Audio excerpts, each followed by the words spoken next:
Здравейте, казвам се Борис Димитров Попов от града Бургас и ще произведа тази ракета, която когато излита, ще излита с бутон. Стъклото ще е огнеотпорно, да може да се доближава до слънцето, но когато кацне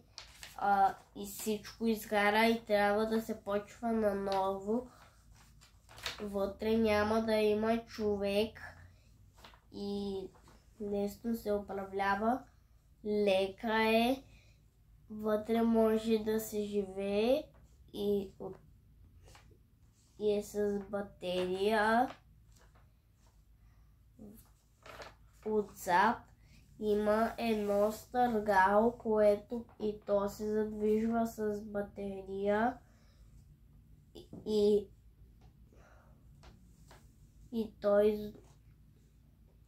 той има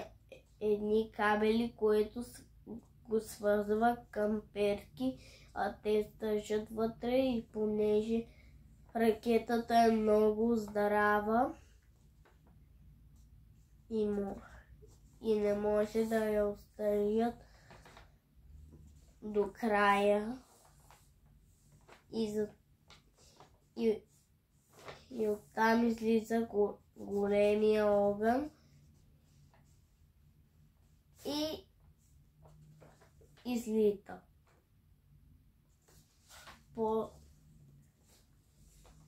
После, когато каца, се прибира крилата, а когато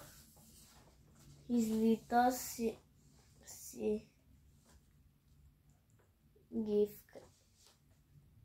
пак си ги изкарва